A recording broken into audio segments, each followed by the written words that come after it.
Hello and welcome back to my unhinged recap of Desperate Housewives. Today we cover season 4. Before we dive in, I just want to say thank you so much for your support on the first 3 videos in this series. You have all been so kind, and seeing your comments in my videos is so exciting. I now have enough watch hours to get my channel monetized, but not enough subscribers yet, so you know what to do. Hit the button. I'm really excited for season 4. We are going to have fun. Let's just dive right in, shall we? Desperate Housewives season 4 is a slightly abbreviated season because of the writer's strike. It is only 17 episodes as opposed to the normal 22 or 23 that the show had for most of its run. Season 4, episode 1, we will start with Gabby/Edie. We will probably continue to start with them for the first half of the season or so because they have a lot going on, and a lot of their storylines overlap. You may recall at the very end of season 3, Edie attempted to hang herself with a scarf. So the plan was she was going to be ready to hang herself, and then when Carlos walked in the house, that's when she would let go. And the plan was for him to rescue her. Well, Mrs. McCluskey walks up and starts yapping away at him. So when Edie lets go, she's left hanging there for a little longer than she had planned, but he gets there in time. She is saved, and she is taken to the hospital. We then see Gabby and Carlos at Gabby's wedding to Victor, and as you may remember, they hooked up there. They make plans to run away together that night, but now that Edie is in the hospital, Carlos decides that that is not a good idea, and they're going to have to take a rain check on running away together. Again, because of Edie being in the hospital and on a ventilator, he can't just leave Edie when she is so fragile, so he's decided he's going to stick with her a little longer. He and Gabby decide that they are going to have a discreet affair. Finally, Edie confronts Carlos about having $10 million in an offshore bank account. Okay, now that we are caught up with them, let's go on over to Lynette Scavo. Season 3 ended with her receiving a cancer diagnosis. Lynette is wearing a wig to hide her cancer from her friends and her children. Tom is really wishing that she would tell some people so she can get the support she needs. At a neighborhood barbecue, Lynette is bullied by another mom from her kid's school because she won't pick up the slack and volunteer for all these projects. And because the woman is judging her for not doing things to help her kids, Lynette pulls off her wig and reveals she is ill. And this is overseen by Gabby, Bree, and Susan, who are stunned to learn that Lynette has cancer. Bree is revealed to be faking her pregnancy. She's wearing a fake belly because Danielle, who we learned was pregnant late season 3, is at boarding school with a bunch of nuns. Bree wants to protect her reputation, so the plan is to pretend to be pregnant and then deliver the baby whenever the baby comes and raise it as her own. At the neighborhood barbecue, her cover comes really close to being blown, and she confesses to Orson that raising this child is really important to her because she feels like she fucked up so badly with Andrew and Danielle that she just wants one chance to be a good mom. Oh, moving van alert. Someone moves on to Wisteria Lane. I have been waiting for her arrival now for 3 seasons. Miss Catherine Bayfair has arrived to shake things up. She used to live on Wisteria Lane, so Susan knows her and is old friends with her, but she's come back to care for her dying aunt. She is married to Adam, who is a doctor, and we also meet Dylan, who is her teenage daughter, who is Julie's age. Danielle and Dylan talk about what she remembers of Wisteria Lane and all the good times they had growing up together, but Dylan is like, I don't remember any of that. Julie tells Susan she knows she sounds crazy, but the Dylan that moved in is not the Dylan she used to know. Right away, boom, season 4, episode 1, we're like, what the fuck happened to this kid, right? Adam goes upstairs with Katherine and they look into one of the bedrooms, and Adam says, is this the room where it happened? And Katherine is like, what happened? Adam is concerned that moving back to Wisteria Lane wasn't the right thing to do, but Katherine reminds them that they had no choice but to return here, presumably because of something that happened where they were living between those 5 years. I also just want to mention that this husband, Adam, is not the husband who Susan knew when she was friends with Katherine. So, like, this is a new man. He is not Dylan's father, etc. This is a new man in her life. Finally, at the end of season 3, we finally had a marriage between Mike and Susan. It is their 1-month anniversary. They seem to be doing well, so good for them. But Susan goes to the doctor because she thinks she might be going through menopause. Her new gynecologist, BT Dubs, is Adam. So she thinks that she's going through menopause. She has like a crisis. But then Adam comes to Susan at home and tells her she's not menopausal, she is pregnant. We have a lot going on in everyone's personal lives. Mystery-wise, the main questions that are introduced this episode are what happened in the room where Adam and Katherine were like, it happened here. Why does Dylan not remember anything that happened in Wisteria Lane? / why does Danielle think something is wrong? Finally, why did Katherine move back to Wisteria Lane? Season 4, episode 2. Once again, starting with Edie, Gabby, Carlos. Carlos and Gabby continue to hide their affair. Edie proposes to Carlos. She kind of blackmails him into marrying her by threatening to tell the IRS about his offshore bank account. Carlos goes to a friend with a ton of money and tells him about his problem with Edie, and this man promises to take care of it. And watching this, it's like, is this a hit? Is he gonna fucking kill her? We have some really exciting stuff happening in this episode with Bree and our new character on the block, Katherine. At lunch with the women, everyone tells Bree that the pie she brought today is the best pie of hers they have ever tasted. And Bree's like, I didn't do anything different. And then Catherine's like, oh, I brought a pie this week, sorry. And thus, a rivalry is born. Bree begins trying to replicate Katherine's pie recipe, but she cannot figure it out. And she's on the verge of a breakdown in her kitchen. There's pie everywhere.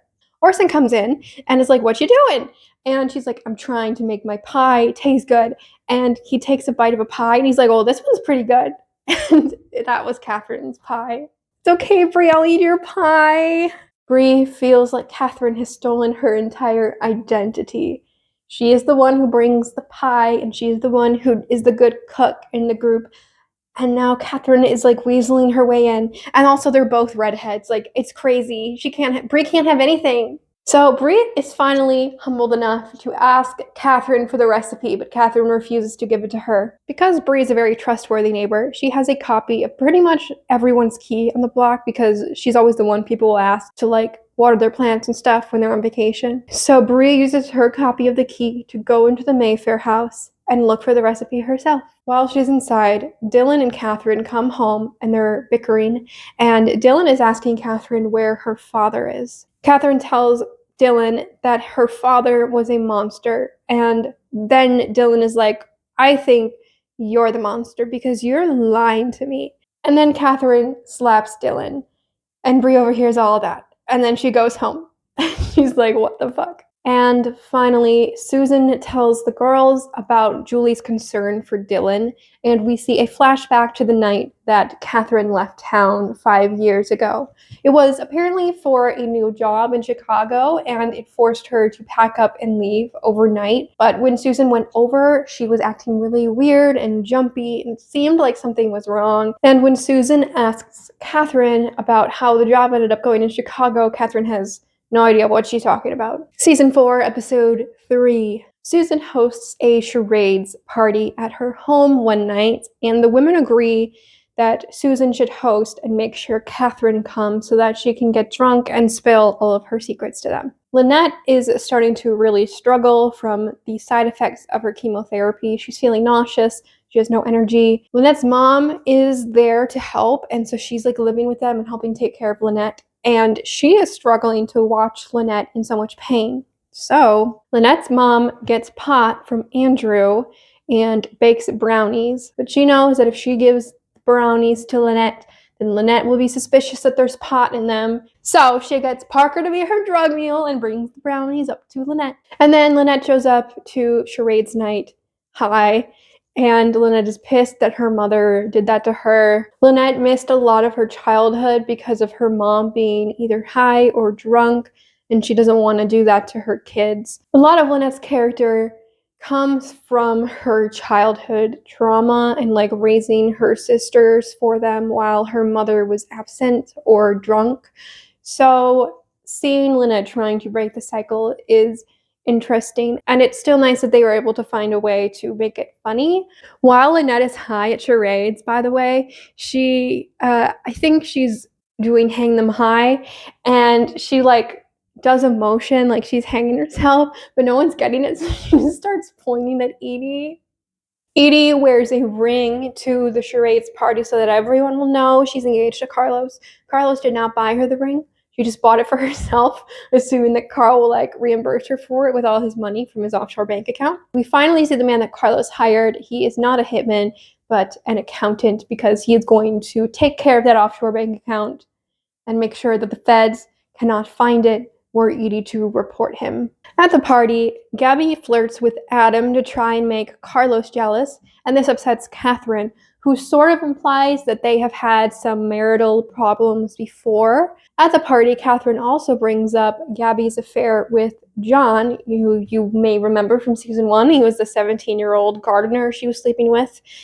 This is news to Victor, who feels like this is a possibly really big political issue that could harm his career. So he is not happy with Gabby for finding out about this. Gabby tells Carlos that she loves seeing how jealous he got when she was flirting with Adam, and that she wants to continue their affair despite his engagement to Edie. Carlos agrees. And then when it's just the two of them, Victor tells Carlos that if Gabby were to ever pull anything on him like she pulled on Carlos, meaning an affair, that man would not get away with it. He also says, if you have enough money, you can make someone disappear. Because Susan is pregnant, she asks Bree, who is also pregnant, allegedly, for the number for her OB.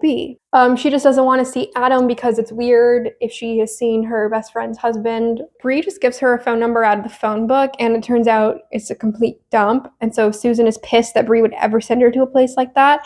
And Bree is like, for God's sake, Susan, not everything is about you. She kind of ate in that moment. At boarding school, Danielle takes a fall, possibly putting her pregnancy at risk. And when it turns out to all be okay, Bree sobs in relief. It's such a lovely little scene. Okay, finally, a little more on Katherine this episode. While Katherine and Adam are at the party, Julie and Dylan sneak into Dylan's old room. But Katherine comes home and catches them, and she tells her that she is forbidden from seeing Julie anymore. Gabby reveals at the party that Bree heard Katherine slap Dylan when she asked who her father was. Katherine then reveals that the reason she got so upset when Dylan asked this question was because he did the worst thing a man could do to his daughter. She doesn't elaborate from there. We are just left to decide what that may be. And everyone shuts up. So it works. Katherine's aunt comes home from the hospital. The plan is just to bring her home so that she can die in her own bed in peace, Katherine decides she's not going to make the bedroom off limits anymore because that just made it too interesting and too tempting. Adam asks Katherine about what she said at the party, and Katherine admits that she just made it up, but it makes everyone too uncomfortable to go poking any further, so that's why she lied about it. And finally, in this episode, Katherine touches a strange dent/scratch or crack in the hardwood floor and sobs. What the fuck happened in this room? Season 4, episode 4. Lynette and Tom are making out, and then her wig comes off and Tom loses interest. So she decides to get a new wig. They have sex while she's wearing that wig, and they do like some role play and stuff. But then Tom seems really interested in only having sex when she's wearing a wig or like playing a character. And Lennon is like, bro, like, what's wrong? He seems way more interested in those fantasies than in Lynette. She ends up confronting him about it, and he explains that he really likes the escapism because he's really struggling having a sick wife who he has to worry about all the time, and she's never thought to stop and ask him how he is doing through all of this. She apologizes, he says it's okay, and she's like, well, I have to stop being a cancer bitch. and they both have a laugh. This episode's Edie and Gabby plot is that Edie is diagnosed with crabs. So Carlos has to tell Gabby that she and Victor both need to be treated for crabs since she has been sleeping with Carlos, who presumably got crabs from Edie. I don't know where any of them got the crabs in the first place. Like, who was patient zero of this square, but doesn't matter. Gabby treats Victor's crabs by doing some nurse role play. I don't know, it's pretty sly. Like, I'm impressed. Moving van alert. We have some new neighbors in town. This is Bob and Lee. They are gay and they are lovers. Susan's introduction to them does not go very well. She kind of makes an ass out of herself. And I will say, like, Susan is not homophobic or anything. She just put her foot in her mouth. You know what I mean? When they introduced themselves as partners, Susan was like, "Oh, what kind of business do you run?" And they were like, "No, we're gay." And Susan goes, "Oh, I get it. I watch cable." Because she gets off on the wrong foot with them, she really wants to do something to make it right, because Susan cannot stand to have anyone not like her. So when their dog gets out and they are running around trying to look for him, Susan joins the search. However, when she finds the dog, she doesn't just bring the dog back to Bob and Lee. She decides to trap the dog in her garage and hold him there for several hours. That way, when Bob and Lee have really started to worry, then she can save the day. Unfortunately, the dog gets covered in paint in her garage, and then when Mike opens the garage door upon arriving home, the dog runs back to Bob and Lee, and he gets yellow paint all over the $5,000 suit, which Mike now has to pay to replace. All right, let's talk about Katherine. Aunt Lily has come home to die. She tells Katherine she's not sure she will go to heaven because of what they covered up together. Lillian really wants to tell Dylan the truth about what happened, but Katherine refuses. Lillian writes a note and then dies. During her death sequence, Dylan, who plays the cello, is playing a Bach song, and Bach grows in intensity while we see Lillian taking her final breaths. And, like, I can tell watching this, they wanted to be the West Wing episode Noelle so bad, where Josh has a trauma response to hearing Yo-Yo Ma play at the White House. It just doesn't quite hit the same, but it's interesting. Like, I think the best montage on this show that I can remember is going to remain the Martha Huber getting hit on the head with the blender she stole from Mary Alice by Paul Young while Susan and Mike do it for the first time. Like, nothing's gonna top that type of television excellence. But that's okay. They did something fun and artsy, so good for them. Season 4, episode 5, all follows one big plot. This episode revolves around the Homeowners Association. It all starts when Bob and Lee install this ugly-ass statue on their front lawn. Well, turns out it's not just a statue, it's also a fountain. McCluskey suggests that Bree be the one to talk to her since they have a lot in common. By this, Mrs. McCluskey means to say Bree has a gay son and they're gay, so therefore the three of them should get along. To me, it's just Mrs. McCluskey knowing full well that Bree is a lesbian. The Wisteria Lane Homeowners Association, which has not met in years, is reconvened because of the fountain situation. First things first, they need an HOA president. Katherine decides to run. This is when Bob and Lee approach Lynette and suggest that she do something to stop Katherine from becoming president and taking down their statue/fountain. They point out that she has a tree house in her front yard, and that if Katherine is elected president, she may decide that all things in front yards must go. The reason this is such a big problem is not just because it's her kids' treehouse that they enjoy. The treehouse has become their safe space while their mom is sick. There's no discussion of cancer allowed in the treehouse.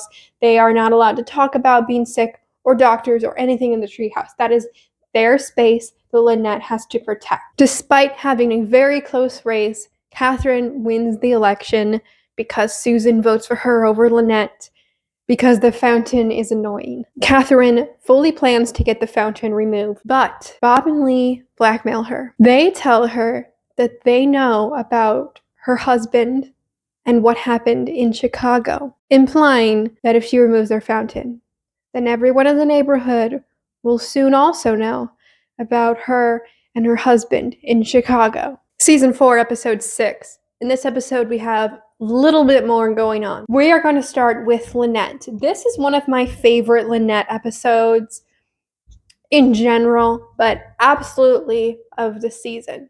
Lynette sees a hole in her garden and finds out that she has a possum infestation. She needs to kill the fucking possum. She goes to Bree and asks if she can use a gun, but Bree says, oh, they don't allow live ammo, so you can only use an air rifle, but it will scare them off, don't worry. Lynette has an absolute meltdown about this possum continually destroying the garden despite her attempts to get the possum to leave. This thing has made its way into her home where it is not welcome, and she will not let it defeat her. In the evening, Lynette's doctor stops by and tells her she's cancer-free. Lynette goes outside for some air. She sees the possum dead in her yard, and she falls to her knees and asks the possum for forgiveness. I don't know, they kind of ate with this one. Her control issues have taken on a sort of different meaning now that she has cancer. The whole monologue where she flips the fuck out because this thing has come into her home and is destroying it. It's just like the cancer is destroying her. Whoa. Something that I have noticed is that media literacy is at an all-time low right now. And I do feel like if this episode were to air today, people would be on Twitter like, did anyone else realize that it's almost like the possum represents her cancer? It's like, yeah, we know. It's incredibly obvious, and that's why this plot is beautiful. If it were just about a fucking possum, who fucking cares, okay? It starts out that way, and we're like, oh, this silly lady in the neighborhood has a possum issue, whoa, but then it's fucking beautiful. And we just don't get appreciation for that these days. No one wants to work these days, but like with media literacy. On to Edie, Gabby, and Carlos. We're going to start out with Edie's situation. Carlos is packing his things, and he tells Edie that he's leaving and that he wants to remain friends. Edie says that she knows about his financial secrets, and he's like, okay, I don't care. And she goes to the IRS and reports him. But he's already moved all the money. Gabby tells Victor via a voicemail that she's leaving him. Victor's father offers to pay her a ton of money if she's willing to stay with him through the election for governor. Victor promises Gabby that he will drop out of the race for governor altogether if Gabby agrees to stay with him. And then Edie stops by and shows Victor a photo she got from a private detective she hired that shows Gabby and Carlos kissing. And just to remind you, just 3 episodes ago, Victor said he knew how to make people disappear because he has a lot of money. During genetic counseling, Susan finds out that Mike's father, who he has always said is dead, is actually still alive, and he is in prison for murdering someone. They go and visit him, and Susan learns that he murdered his boss because he got a promotion, and he deserved the promotion more. And he doesn't feel sorry about it. And Susan's like, oh my god, Mike, what if our kid is a killer?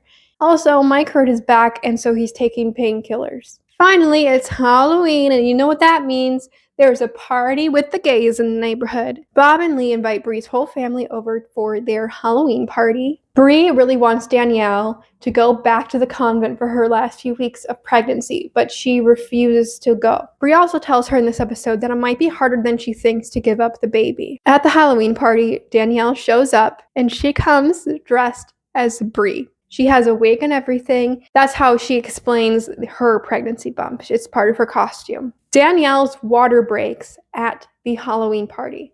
So Bree goes to get Adam and ushers him over to her house. And he's like, does this have anything to do with the pregnancy you've been faking? Adam is dressed as Frankenstein's monster. And the Scavo kids are knocking on the door trying to trick or treat. And they're like, their lights on, they must be home. But as Frankenstein monster Adam is delivering the baby, they like run up to the window to try and, pull a trick since they didn't get their treat. And they see the monster like holding up baby Van de Camp in the air. It's very funny. And indeed, Danielle does have a hard time giving the baby over to Bree. They have a really lovely emotional scene together, and this kind of scene is kind of the first for Danielle, where she's really gotten to have multiple sides to her. And getting to see the bond that Bree and Danielle have is such a rarity. So I absolutely love this scene. I think it might be one of my favorite Bree scenes of the whole season. Season 4, episode 7. This episode has a special guest star, Sarah Paulson. Lynette tells the girls that she is cancer-free, and then she tells her mom to get the fuck out of her house. She was living with one of Lynette's sisters, but her sister threw her out. So there are 3 sisters. It's Lucy, Lynette, and Lydia. Sarah Paulson plays Lydia. At lunch with Lydia, when Lynette plans to ask her to take her mother back, she explains that she has boundaries, and she's like reading off note cards from her therapist, trying really hard to stick to these boundaries. It's like so sad, and go off, girl. However, Lynette dumps her mother's things into her sister's car and then leaves. They have a big fight at the Scavo house, and none of them want to take their mother in. Lynette insists that this is their mother and someone has to take care of her, but the sisters feel that they don't owe her anything because she never really took care of them as kids. Their mother overhears all this and takes off, and Lynette cannot get a hold of her again. On to Gabby, Carlos, and Victor. Victor suggests they take a weekend on the boat as a sort of honeymoon. Gabby agrees, and then Mary Alice's voiceover informs us that Victor is planning revenge. Edie tells Carlos that she told Victor about the affair between Carlos and Gabby, and so Carlos calls Gabby and tells her that she is in danger because Victor knows about the affair. They are on the boat at this moment, and Victor is like going through a bag for something. Gabby thinks that he is going to pull out a knife or a gun or something and fucking kill her. So she whacks him with an oar and sends him off the boat into the ocean. And she like zooms off in the boat. Once the boat is docked, Carlos arrives and Gabby explains what happened. So they then take the boat back out and rescue Victor, who miraculously survived. Carlos tells Victor that he knows he would hire someone to like try and kill him or something, but why doesn't he try and be a real man when there's nothing his money can buy for him, and they can go at it right now, just the two of them, have a little duel moment. Victor is about to come at Carlos with a knife, and then Gabby whacks Victor once again with an oar and sends him overboard. Carlos and Gabby then spend 6 hours looking for Victor, but he is nowhere to be found and therefore presumed dead. So they go back to the dock and then let the boat go, hoping that their asses are covered. This episode for Susan and Mike, we build off of last episode's concept of Mike using pain medication. He is popping pills again, and at dinner with Bree, he accidentally drops one on her kitchen floor. He tells her it's just an aspirin, he's just taken for like a headache. Then Bree discovers that it is not aspirin and he is using... At dinner, the two couples also discuss preschool and how expensive it is and hard it is to find a good one, and Mike is like visibly panicking. Bree tells Susan she suspects Mike may be abusing pain medication. Susan does not believe her, but Bree tells her that addicts can be really tricky, and she would know because she was very tricky herself when she was hiding her alcoholism. Susan does indeed find a stash of pills hidden in a flashlight in the garage, so she confronts Mike with that, and he is forced to confess that he does have a problem. He also explains that he didn't tell her before because he didn't want her to feel guilty. The reason that he has been using the pain medication is because he needs to get through his work.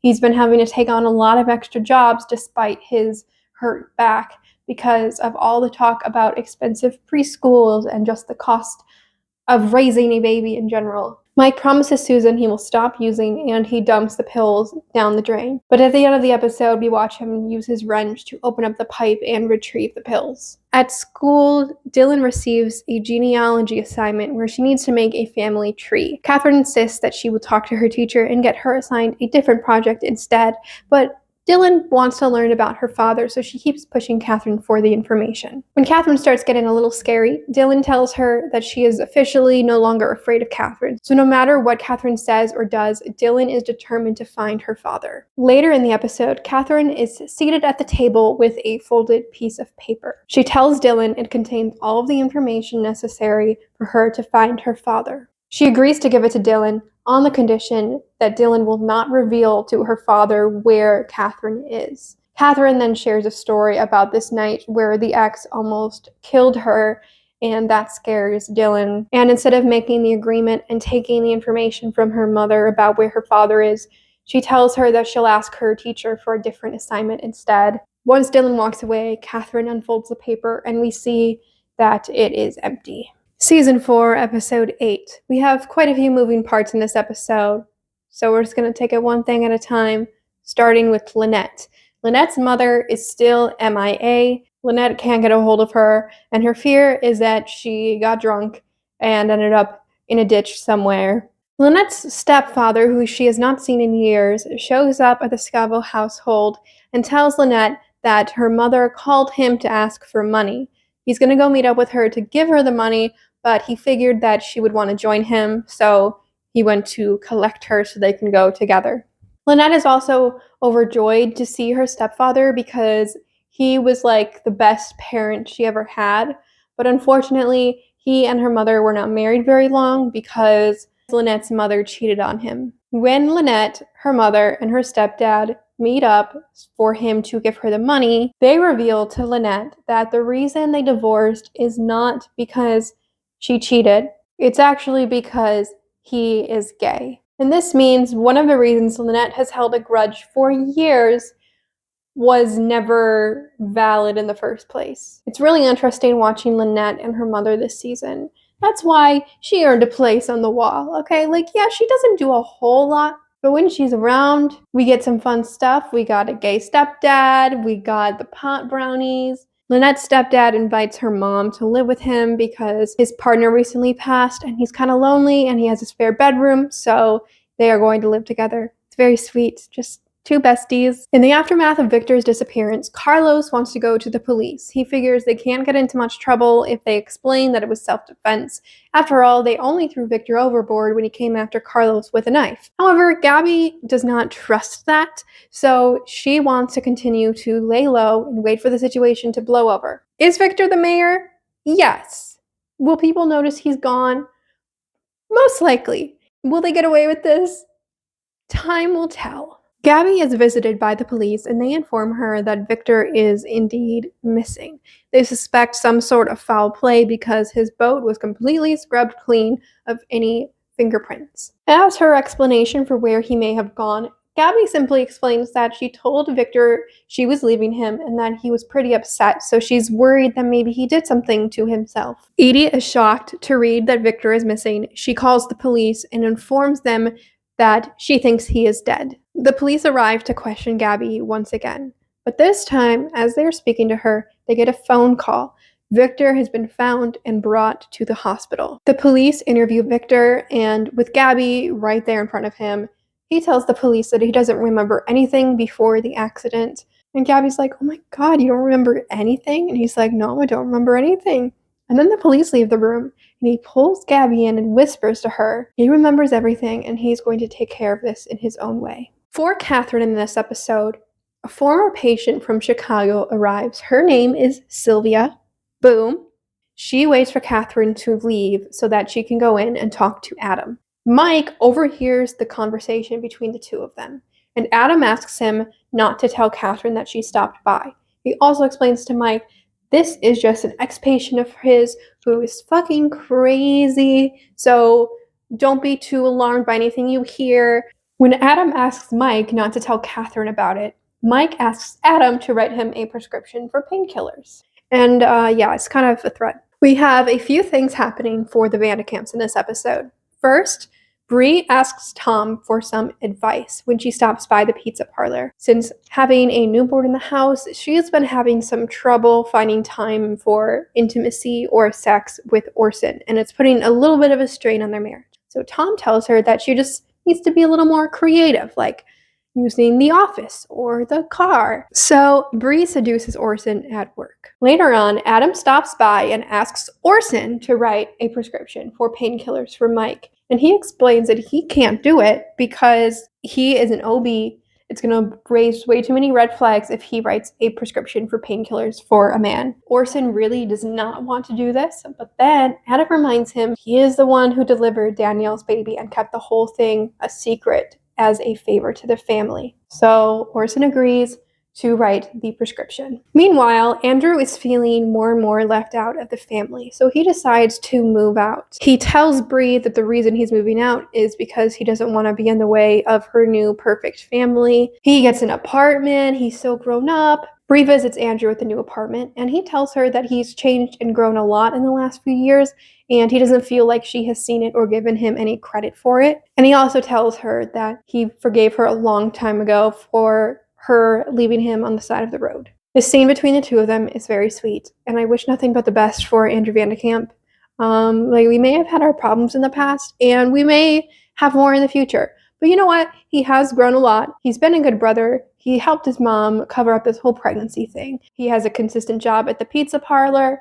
Things are going well for him. So I just want to give kudos where kudos are due to Andrew Van de Kamp for growing up a little bit. Good for him. Finally, we have a little bit of drama between Susan and Mike because Susan finds out that Mike, one, is still talking to his old drug dealer, and two, Julie tells Susan that she saw Mike picking up a new prescription from the pharmacy. This means that despite Mike promising Susan he was going to quit taking pills, he has continued to do so anyway. The time has come for this season's event episode. Okay, there's a lot of moving parts here. So instead of breaking it up by character, we are just going to go chronologically. And this is a full 2-page of notes. But this episode is so important. Season 4, Episode 9. Gabby shares the news with the women that her and Carlos are back together. They plan to leave town for a little while since Victor is an immediate threat to them. But there's a storm coming in, so good luck with that. Mary Alice has a voiceover that tells us that by the end of the day, one of the girls will lose a husband, and all of them will lose a friend. As the storm approaches, Lynette asks Mrs. McCluskey if her kids can hide in her basement with her. Mrs. McCluskey is like, I can't have the whole fucking neighborhood in my basement. And Lynette's like, no, it's just the 7 of us who you know and love. And Mrs. McCluskey says, I only love 4 of you. Without a doubt, she loves Penny and Parker. That leaves us 2 more. I don't think it's the twins. I'm going to say she loves Lynette and Tom. Sorry, twins and Kayla. You're flops. Ultimately, though, Mrs. McCluskey does agree that they can come stay in her basement until the storm passes. Sylvia, the patient from Chicago, is once again hanging out outside Katherine's house. Katherine threatens to call the police and report Sylvia for stalking her, but Sylvia says, you can't do that, because then she'd have to tell the police about what happened between her and Adam. Susan finds out that Orson already knew about Mike's addiction to pain pills when he wrote the prescription. And Orson knows because Bree knew and Bree told Orson. Susan knows that Orson is the one who wrote the prescription because his name is on the bottle that she found in Mike's car. While outside, Bree sees Sylvia spit in Katherine's face. She approaches Sylvia to ask what's going on and invites her over for tea because Bree is a nosy gal and she needs to know what this lady's issue is. And as you can see, we have the scene where she's drinking tea on the wall. Sylvia tells Bree that she had an affair with Adam back in Chicago, and she can prove it. She knows that Adam has a snake tattoo on his upper arm. She then starts to freak out and goes into the bathroom and locks herself inside. The problem is that was where Bree was planning to hide out during the storm. Mike and Susan have an argument about the pain pill situation, and Susan ends up falling down the stairs. It is a genuine accident, I just want to point out. She just falls because she is Susan. Obviously, they're worried about the baby, so they go to the hospital. The baby is okay. They end up staying at the hospital through the end of the storm, and Mike agrees that he will go to rehab to get some help. That way he can be all better for when the baby arrives. And then, boom, Edie finds out that Carlos and Gabby are leaving town. And then Bree goes over to get Adam and Katherine to get Sylvia out of her bathroom so that she can hide in there because there's a tornado coming. This is when Katherine tells Bree that these two did not sleep together. He gave her a kiss once out of pity, and then she lied about Adam sexually assaulting her. They settled out of court because Adam was afraid of losing his license, and that's why they had to leave Chicago. Bree is very understanding of this, and she tells Katherine that she would have spit in Sylvia's face too. The Scovels arrive at Mrs. McCluskey's. Also at Mrs. McCluskey's is her good friend, Ida Greenberg, who has a cat. Tom is very allergic to cats, and he immediately starts having an allergic reaction. It also triggers his asthma. So Lynette asks if the cat can wait upstairs during the storm, and Ida Greenberg is like, well, no. And Mrs. McCluskey's like, why don't you go put Penny upstairs? And then, boom, a friend of Carlos arrives. He has papers to the new account for the offshore money. This is the money that Carlos and Gabby desperately need so that they can run away and start their new lives together and not have Victor as a threat anymore. So getting this money is a very big deal, and there's only one copy of it, and it's being delivered to him, and then all the evidence that there was ever an account offshore is being destroyed. So this stack of papers, crucial. However, because Edie is pissed that these two are leaving and running away to have their little affair, she intercepts the papers. She doesn't know what they're for, but something is being delivered, so she takes it. Gabby hears the man leaving, and she runs to get the papers from Edie. They start having this fight in the middle of the street. Edie ends up getting away, but then Gabby breaks the glass of Edie's door and steps inside and is like, oh good, you're home. It's kind of on the same level as Lynette's kicking down the door and saying, ding dong. Tom is about to have an asthma attack because of the cat, so Lynette takes the cat upstairs. Mrs. McCluskey follows and yells at her for moving the cat at all. The front door blows open, and Toby the cat runs outside. Mrs. McCluskey starts running after the cat to save it, and Lynette runs after her. Edie and Gabby's fight hits the outdoors once again, and this time the wind blows away all the papers, and it is a fucking shit show. You gotta picture it, okay? We have Edie and Gabby running while these papers fly all over the place. And then we have Lynette and Mrs. McCluskey trying to get this cat back inside. And then they look up, and at the end of the street is a tornado.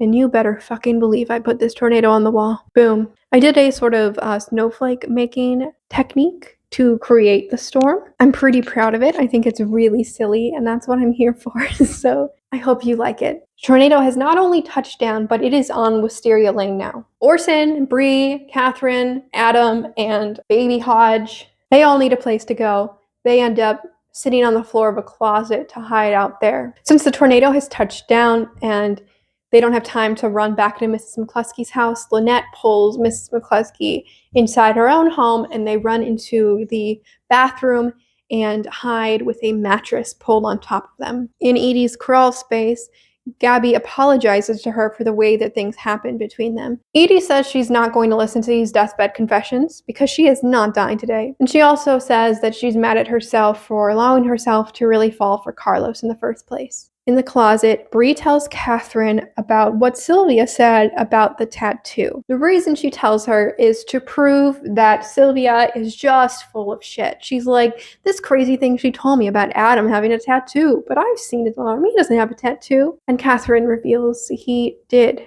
have a tattoo, actually. And that means the affair really happened, or it could be that the worst thing happened. I feel like we're supposed to just think it was an affair, but I want to put it out there that if Sylvia is not lying about seeing the tattoo, then that case could have actually had merit. I don't know.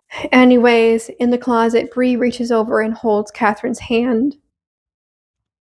I love them so much, you guys. I'm going to be talking about Bree and Katherine a lot, but I just want to say that around Christmas of 2011, Dana quoted a tweet I was like, what do you want for Christmas this year? And she said, Bree and Katherine to realize their undying love for each other. Carlos runs inside and tells Gabby they gotta get down to the basement, not realizing that Gabby is not there at all. However, Victor is there, and Victor has a gun. Carlos apologizes for the whole situation, and Victor tries to shoot him, so Carlos starts running away. The tornado is really here now. One of my favorite shots is this like CGI moment of Bob and Lee's statue / fountain being torn to shreds, and these like big metal chunks from it are like being thrown around the neighborhood. Carlos knocks Victor out temporarily. Victor wakes up and he is just about to strike Carlos in the head when a piece of a white picket fence comes flying through the air, impales Victor, and kills him. Carlos then gets whacked with debris and passes out in the doorway of the house. At Bree's home, Sylvia walks out of the bathroom and starts yelling for Adam, and she starts telling him that she is going to leave. She opens the front door and gets swept away by the tornado. Iffy special effects really make it funny, but honestly, what I love the most is just the vibes. It gives the same vibes as that clip from Sex and the City where the blonde woman is like, whatever happened to fun? No one has fun anymore. And then she like falls to her death. It's the same vibe and it works so well and it's beautiful. The episode ends when the storm ends, everyone emerging from their houses and taking a first look at the damage. In the neighborhood, a couple of the houses were completely wrecked and then some just have mild damage. Just depends on the house and where in the neighborhood you are. Bree and Katherine emerge as friends. Gabby and Edie emerge as not friends, but no longer enemies. As the camera shows Lynette walking out of her home with McCluskey, the voiceover of Mary Alice says that some had to learn the hardest lessons of them all. That life is very fragile and very often unfair. And they run towards Mrs. McCluskey's house, which was totaled in the storm. And Lynette lets out a wail. End of episode. We will continue on. The search for Lynette's family in the debris begins. There are a ton of first responders digging through the rubble to look for the Scavo family. Penny is the first to be pulled out, then Parker, then the twins, and then Kayla. Then there is a long silence, and Tom finally emerges. But when Mrs. McCluskey calls for Ida, Tom just shakes his head. And we have our third victim of the tornado. This episode is always so stressful. Waiting for Tom to emerge. That shit gets me, let me tell you. When they find out that Ida passed away, Edie reaches over and holds Mrs. McCluskey's hand. A couple days later, Lynette and Mrs. McCluskey are cleaning up some of Ida's things. And Parker comes over and tells Lynette that he wants to do something nice for Ida because she kind of saved his life. It turns out, before the tornado struck the house, Mrs. Greenberg told all the kids to hide under the stairs, and that's why they all survived. But there wasn't room for Ida under the stairs along with all of them, so she made sure that all the kids took her place. Ida's family is not very interested in coming to collect her things or to spread her ashes as Ida had requested, so Lynette and Mrs. McCluskey do this themselves. Lynette really feels like she owes it to Ida to do something after she saved her family. Now, Ida used to be a baseball player, so she wanted her ashes dumped on this specific baseball field, but the manager of the field does not want that to happen, so Lynette and Karen have to break into the place, sneak onto the field, and dump it. It's very silly and sweet. At Victor's funeral, we learn that Gabby will not be receiving a penny because his father is actually the one who controls all of his money, not Victor. He knows that Gabby was unfaithful, therefore, nothing for her. Gabby visits Carlos at the hospital, and we learn that he has an eye injury and has temporarily lost his eyesight because of that. But it turns out that Carlos has not been completely honest with Gabby, and it turns out that this is not a temporary condition, but in fact, he has lost his eyesight. Gabby tries to find another copy of the information for the offshore bank account, but it truly is gone. And Carlos is really touched because Gabby still wants to stay with him despite not having any money. And this is also when we as the audience learn that Carlos is not telling the full truth, because if he can no longer see and he also has no money, then what is there to offer? Love and support? In this economy? Susan lets Bree and Orson and the baby move in with them temporarily while they have their house fixed up. Turns out Bree is an amazing woman to have living in your home because she cooks and cleans and does your laundry and hems your clothes, and it's just like a dream come true. So Susan really does not want Bree to leave. After taking this need for Bree to stay a little bit too far, Susan finally confesses to Bree that she's kind of falling apart without Mike and that she just needs the extra support. Meanwhile, for Katherine, she tells Adam that she wants him out because of the affair. Adam starts packing to move out, which greatly upsets Dylan. And under the bed, he finds a note that Aunt Lillian wrote the night that she died. And he's pretty concerned when he reads it. Before Adam leaves, he tells Katherine he isn't leaving because she wants him to. It's because he is walking out on her. Because, according to the note, something that she told Adam was all her ex-husband's fault is actually her fault. Katherine burns the note in the fireplace, and Dylan, having overheard her and Adam's argument, digs it up and tries to piece it back together. And we see her face, and she is completely horrified by what she read. Just for clarity's sake, we, as the audience, have absolutely no idea what is written on the note yet. Season 4, Episode 11. Carlos tells Gabby that it might be 3 or 4 months before he gets his sight back. They get married at the hospital, and then Edie tells Gabby congratulations and that she is such a good person and so brave for marrying Carlos despite the fact he is permanently blind. After torturing him a little bit at home, Gabby reveals to Carlos that she knows that he was lying, and Carlos explains that the reason he didn't tell her the full truth is because he was afraid that Gabby wouldn't accept him this way. He wanted to just tell her later when she was used to the idea because he was so scared that she would leave him. This episode for Susan, her cousin comes into town to help her with her taxes because I guess he's a tax guy. Susan's cousin remembers Katherine from a summer where he stayed with Susan. Susan gets home and she walks in on this cousin fucking Katherine. She's not mad at Katherine, just her cousin. Then she learns that she also slept with her cousin that summer when he was staying with them when he was like 16. So this is count 4 of statutory rape in this series, and I'm just like,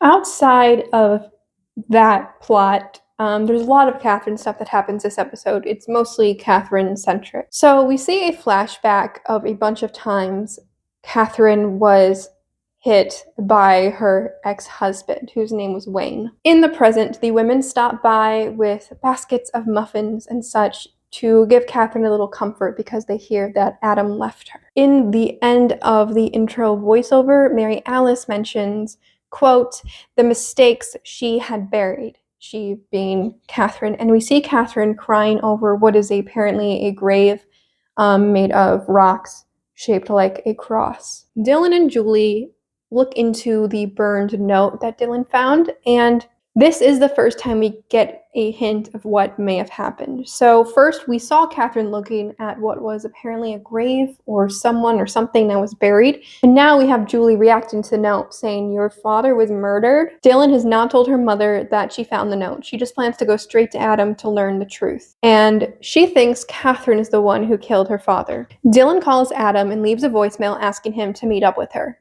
Before he agrees to meet up with her, though, he consults with Katherine. They aren't sure which part of the burned note she saw, just that she saw something of the note. Adam agrees to give Katherine one last alibi, but then he is done with her. We have another flashback this episode that shows the night that Susan's cousin went to talk to Katherine again after their hookup, one-night stand, whatever it was that happened. He sees the time that Katherine decided to hit her husband back. She whacks him with a fucking candlestick, slay, and we know from the intro flashback that it is definitely her ex-husband who she is hitting. Dylan explains to Adam that she thinks something is wrong because a lot of things just seem weird about her life, and she doesn't remember a lot of things that people are telling her she should remember. Adam tells Dylan that Katherine loves her so much and that she did not kill her father. Season 4, Episode 12. Let's start with Mike. So,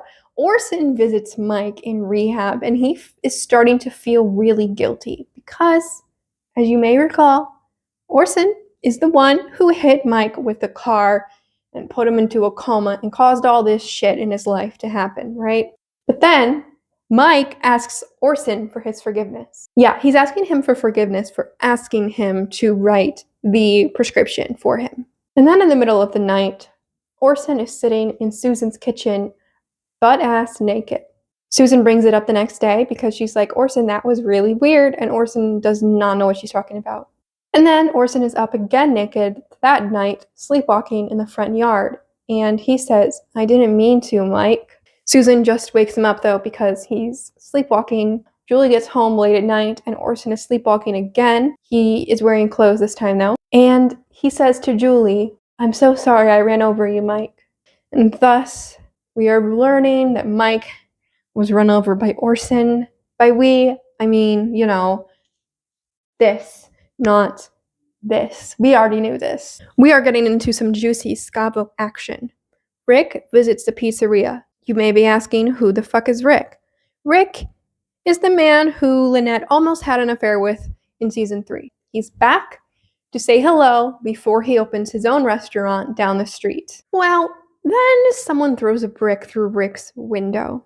Tom lies to the police about where he was that night. And then Tom admits to Lynette that he did indeed throw the brick through Rick's window because he was jealous and upset and feeling hurt, and it was a stupid thing to do, but he let his emotions get the best of him. And then Rick's restaurant goes up into flames, and Lynette immediately suspects Tom. Alright, for Gabrielle this episode, Carlos is afraid of being a burden, but he's asking for a lot of help from his family and friends. Gabby fights with a man who is a wheelchair user at a supermarket because she took the accessible parking spot using Carlos's little car tag. Carlos is very upset that his blindness is being exploited for her convenience, especially when she's kind of being awful to Carlos. Yes, she's allowed to feel frustrated at the situation. It's just new, and you have to change a lot of things in your life, and it's going to take time to adjust to. Sure, but she's kind of just being the worst in these couple episodes. So I'm going to subtract points from my Gabby heart meter for this. We get a lovely Bree Katherine episode here. So it is an annual Founders Day event, and Katherine volunteers to help out. Bree doesn't like how hands-on Katherine is, though. She doesn't want to give up her identity, right? She has worked so hard to maintain this persona and to be the one who can contribute to events like Founders Day Awards, and now Katherine is just coming in and trying to take these things from her, including Katherine being the one to present this year's Founders Award, which Bree is fucking pissed about. Bree ends up sabotaging Katherine, giving her food that has gone bad so that Katherine will feel sick, and it's kind of a disaster because Bree cannot present the Founders Day Award because it turns out Bree is actually the recipient of this year's award, and that's why Katherine wanted to be the one to present it. They make up afterwards, and Katherine tells her that she thinks the two of them could be really great friends because she understands her better than all of those other women ever could. That one line is used in every Kath Bree edit I've seen because it should. It's beautiful, and I love it, and I love them, and I wish they would kiss right now in this episode.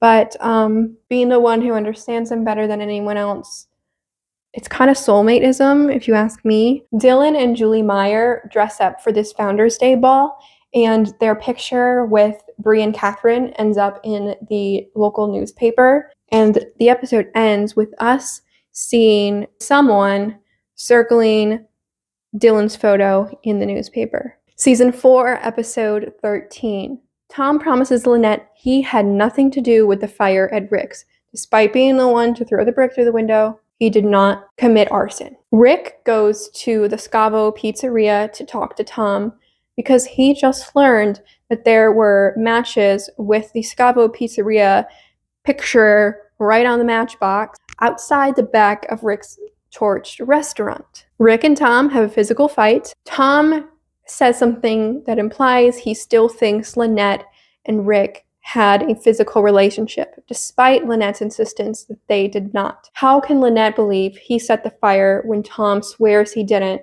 when Tom believes that Lynette had an affair with Rick when she swears she didn't? Anyway, then the Scavo twins tell Lynette that they heard Tom and Lynette arguing. So this would have been the argument that happened after Tom threw the brick through the window and like why he did it. So they burnt down the restaurant. These little boys burnt it down. Okay, this episode, Carlos gets a guide dog and Gabby hates the dog and takes it back. She doesn't think the dog is actually helpful because the dog doesn't help her do the things that she wishes. I fucking hate this episode for Gabby, and I will say Gabby's the fucking worst in this episode. She is just the worst. It's awful. I hated it. I was so upset watching this. I'm like, it's also just ableist. Anyway, Julie tells Mike about what Orson said about running him over. So Mike confronts Orson to find out if it's true. And Orson confesses to him. This scene is incredible. Kyle MacLachlan starts crying. It's kind of cunty. I was sitting there watching this episode. I was like, oh my God, let's go, Kyle. Let's go. I never applaud for men, especially men named Kyle, but he really served. Mike shares news of the discovery with Susan, who then rushes over to Bree's home, and there is a big fight between the two couples. Bree is stunned. This is when she also learns for the first time that Orson is the one who hit Mike with the car. Mike wants to forgive Orson for what he did, but he understands if Susan can't. Bree tells Susan she can't forgive Orson for what he did, and we see Orson moving out. The marriage stuff aside, in this episode, we see Katherine inviting Bree to go into business with her. Now that Orson has left, she needs to do something with her energy and her time, so a business, not a bad idea. It would be like an event planning / catering business type of deal. Bree agrees and says that it's their creative friction that makes them a good team. And finally, Dylan is pulled over by a cop. The cop is Wayne, her father, pictured here. He asks for her license and registration, and that is how he gets her information. Wayne goes to Dylan at the park when she is there, and he tells her that he's her father. Season 4, episode 14. Lynette discovers that it was actually Kayla's idea to set fire to Rick's restaurant. We see a lot of Kayla in this episode, and she acts like a sociopath. She has no remorse.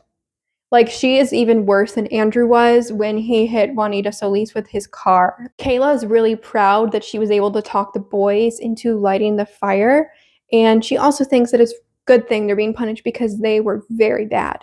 Lynette takes Kayla to a therapist, but Kayla's able to blackmail her out of getting out of that because she says if she ever takes her to a therapist again, then she will tell the police that the twins set the fire, then they would all be in really big trouble. Later on, Kayla tells the boys that she just jumped off the roof and that it went well.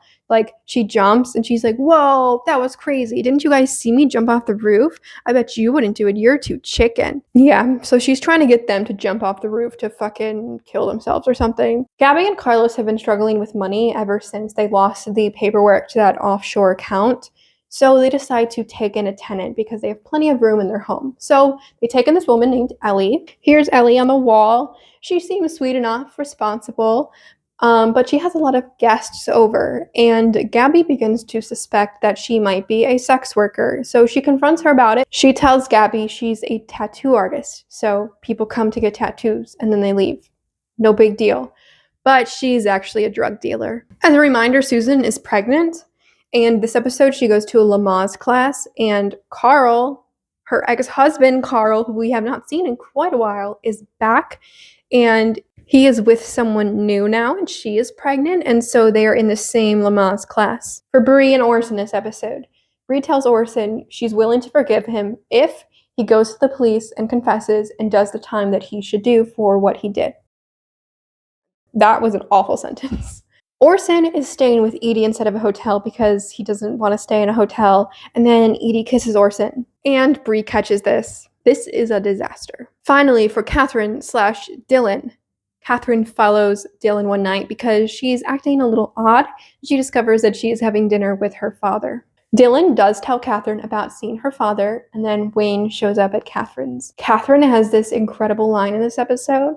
She tells Wayne, "I'm not the woman whose blood you licked off your knuckles."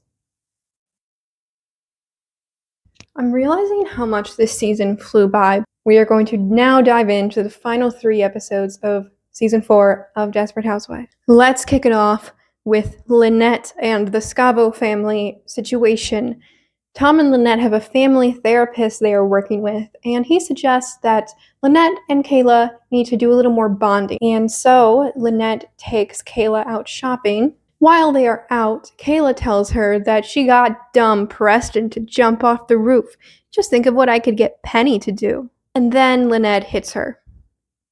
She immediately cries and apologizes to Kayla, but obviously Kayla really scared her with implying that she could make Penny do something stupid, who is only 4. Kayla calls the family therapist and tells him that Lynette hit her and that it was not the first time. As far as we know, this is absolutely the first time. That doesn't make it okay, but I'm just saying so you are aware that Kayla is indeed lying. Gabby goes into Ellie's room when a smoke alarm starts going off, just to, turn it off, and she accidentally discovers a huge stash of cocaine. Gabby and the police work together to set up bugs in Ellie's room. They get caught in her room, though, and Ellie's like, "What are you doing?" And so they tell her that they are having an affair. That's why they were in their room sneaking around. Okay, some Bree drama. Bree slaps Edie for kissing Orson, first of all, because Orson's feeling very vulnerable, okay? He doesn't need this hot woman all over him. Bree hires a divorce lawyer. Edie goes over to Orson's to ask him to get Bree off her back. She discovers that Orson wrote down that Bree isn't Benjamin's biological mother. In fact, Danielle is Ben's biological mother. There's a bit of an emotional blackmail situation. Bree ends up telling the girls about Benjamin's parentage. That way Edie won't do it for her. And they all go tell Edie that they are done being her friend and that she is the worst human ever. And so Edie leaves Wisteria Lane. Katherine wants to move so they can get away from Wayne again. But Dylan doesn't want to. She doesn't believe Katherine that he's dangerous. Katherine pushes Wayne's buttons by telling him that she had an affair with a bunch of guys when they were married, and she tells him that Dylan isn't his biological daughter. So Wayne takes a piece of gum from the trash that belongs to Dylan, gets it tested, and discovers that Katherine was telling the truth. Dylan is not his daughter. Wayne has Dylan over to talk to him, takes a look at her arm, and then throws her out. So something is going on here. Let's just say that. Susan has the baby. Hooray. Season 4, episode 16, they name the baby Maynard.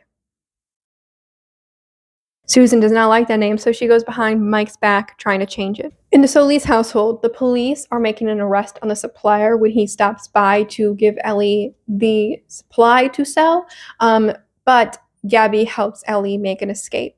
In the Scavo household, CPS shows up to discuss the situation where Lynette harmed Kayla. Kayla decides to burn herself with a curling iron to make them look like bruises, and she blames them on Lynette. So Lynette gets arrested for child abuse, and she begs Tom to do something to make this right. He's literally been on his ass the whole time. Kayla's struggling. She needs to bond with Lynette, and she burnt down the enemy restaurant and got the kid to jump off the roof and is threatening to harm their youngest. Tom, you need to step the fuck up, Tom. Anyway, Kayla does admit to Tom during a little heart-to-heart that she did lie about Lynette hurting her, and she burned herself. Turns out the family therapist is on the phone with Tom, so he overhears everything, and Lynette is freed, and Kayla leaves the Scavo household to live with her grandparents. So hopefully Kayla can see a therapist, get the help she needs. We know her mother struggled, and so I do hope the best for Kayla. It's a good thing that no one got hurt in the fire, and I'll leave it at that.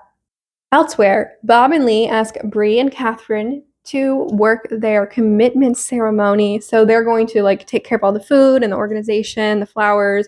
They're basically planners and coordinators. They're just doing it all for Bob and Lee's commitment ceremony. They say yes. Bree, once again, beating the homophobic allegations.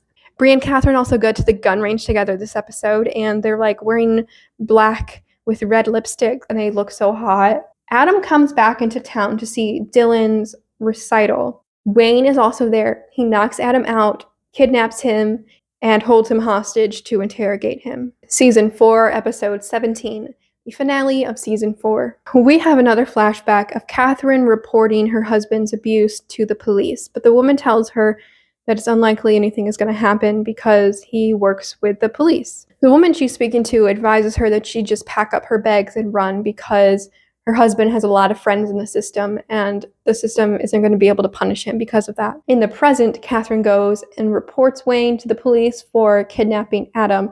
She explains that Adam's life is in great danger, and she states that she is next, and she knows that Wayne is going to come murder her. Dylan does not believe the reason Katherine gives her for needing to leave town. We don't know what the reason she gave her is yet. We just know Dylan doesn't buy it, and she runs out. Well, the cops call Wayne to warn him that Katherine reported him. They also tell Wayne that she's crazy. Katherine gets back home, and Wayne is there with the gun, and he threatens to kill Dylan. He wants to know where Dylan is, the real Dylan. While escaping a situation with the police in the Solis household, Ellie gets shot by Wayne. So this whole situation now has a body count. Bree stops by Katherine's and Wayne drags her inside. He basically uses her as the bait to get Katherine to come back. We have another flashback, and this is where we learn the full truth of the whole Katherine Mayfair mystery. We see Katherine trying to leave on the night that Katherine does eventually end up leaving her aunt's house on the lane. But then Wayne shows up and he tries to hurt Katherine. She bashes him on the head and says, "There is nothing I won't do to keep you away from her. Nothing." So she thinks it's all over.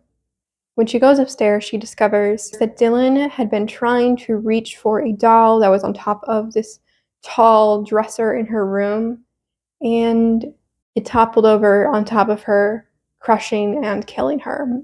And that is what created that gash in the wooden floor that Katherine had looked at early on in the season. Aunt Lily and Katherine buried her in the backyard and swore each other to secrecy. And Katherine goes and adopts a young girl from another country who looks sort of like Dylan. Back in the present day, Adam gets to the house. He attacks Wayne to get the gun. Wayne then taunts Katherine, saying that this will not be over until he's dead, so Katherine shoots him. There's going to be a lot of police questions about this, though. So, Bree orchestrates this whole kind of cover-up. She tells everyone what the story is going to be, what they saw, what they heard, what they know of Wayne, including feeding them a few truths about how awful he is and how abusive he was to Katherine in the past. So Katherine ends up not facing charges for what happened. They all work together. It's very Big Little Lies. We love it. And it ends with Dylan coming home safely and hugging her mama. So we watched that and we're like, oh, that's so sweet. It ends so nicely. Yay, end of season 4. Well, sort of, kinda. There is a time jump. 5 years later, we get a very brief glimpse at the life of each of the women and how it's changed. I have not adjusted the wall for this because the plots don't happen until next season. I don't want to just give it all away on the wall. Gabby, 5 years later, has 2 young daughters. Bree has a cookbook and she's very successful. She and Orson are still together. The Scavo twins are such troublemakers. Oh my god. Dylan is engaged to some guy and she's moved away. Finally, we see Susan's son, who is called MJ, run into the house, and Susan is with a man who is not Mike. And that's it. That's season 4. Let's talk about it. The good, the bad, the ugly. Season 4 might be the weakest season. I am on season 7 of my rewatch right now. In seasons 4 and 5, I was really struggling to get through them. There are some things I enjoy. Generally speaking, I absolutely love Katherine. She's one of my favorite characters on the show, and I love the relationship between Bree and Katherine. I like that Susan and Mike remain committed to each other all season, so we don't have any love triangles between them. The love triangle between Gabby and Carlos and Edie is really fun. Tornado episode is fantastic. I will say, though, that one thing Desperate Housewives has a tendency to do is put the characters in a situation where the conflict has like reached its peak and it's like, oh my god, how are they going to get out of this? And then it's like something disastrous happens in order to eradicate the threat to the characters. So I have several examples. One, Juanita Solis finding out about the affair and being hit by a car before she can tell Carlos. Another example would be Alma Hodge falling off the roof and dying. We also have Nora getting shot and dying right when the custody stuff is about to start getting ugly. In the tornado episode, Victor dies instead of actually resolving the Gabby Carlos affair situation. And we also have Sylvia dying instead of going anywhere with the Adam storyline. It's not that I dislike that this happens, but I just feel like it's worth noting as sort of a habit of the writers because they can just make anything happen, and as long as it ends with some sort of tragedy to distract from the plot just ending, then it's still fun. So for that reason, I do appreciate that the tornado episode at least has some other lasting impact, such as the Solises losing their wealth because of the tornado, the papers that got let loose. Katherine and Bree became friends because of the tornado, so there are some good things. This season saw the introduction of Katherine as well as Bob and Lee, and they are all iconic characters in the Desperate Housewives universe, if I do say so myself, compared to season 3, where we saw quite a few characters introduced for the first time, only to be relevant solely to that season's. And that's not completely out of the ordinary for Desperate Housewives when you consider the Applewhite storyline. Their new neighbors move in, have their mystery, and they're gone. But it's nice that, one, Katherine sticks around after this season. She doesn't just disappear now that we know what happened with Dylan. And two, Bob and Lee remain supporting characters. It's really nice that we have some characters who are just kind of normal. They do have some conflicts and plots, but we don't have to be suspicious of everything they do or feel like they're hiding some huge secret. They are just part of the neighborhood, and that's super fun. I love that they bring Rick back because that was such an interesting Scavo storyline, and it was a way to really raise the stakes and find something that is believable for the kids to be concerned about in order for that Kayla stuff to all go down. Instead of trying to introduce a brand new idea for the Scavos or a brand new threat, they were able to use a storyline that was really effective with Lynette the season before. So kudos to that storyline. I really enjoyed the restaurant conflict that happened, and even the Kayla stuff that happened was compelling. So I do wonder if there were more plans for Katherine and the Dylan situation and they just ran out of time because of the shortened production or what. We did not have an overwhelming number of deaths this season, and they mostly came from the tornado and then the 2 fatalities in the finale. Overall, it's hard to say if I like it more than season 3 or not. I guess time will tell. If you want to catch my season 5 recap as soon as it's released, make sure you hit that subscribe button. I almost have enough subscribers to start monetizing the channel. Even a few extra dollars would make a really, really big difference for me right now. So it would be amazing if you do hit that subscribe button. It's a free way to support me and the channel and keep videos like this coming. My main video priority will remain this Desperate Housewives series until I am finished with it, but I do have a few other ideas. I want to do a video covering the TV show Weeds. I don't think I have the strength to do another season by season breakdown anytime soon, but I would love to just do a long video about Weeds. I also want to do an end of the year TV recap, just talking about all the TV I watched this year because, girl, there was a lot. And I'm also thinking about doing a video discussing my top, 20, 30, 40 episodes of The X-Files. So if you're interested in any of those, leave a comment and let me know, because then I'll know that you want to see them and I will put some time and energy into making them. One more time, I want to say thank you so much for your support on this series so far. I hope you have an amazing day, and stay desperate. And that does it for me. I will see you next time with season 5. Bye.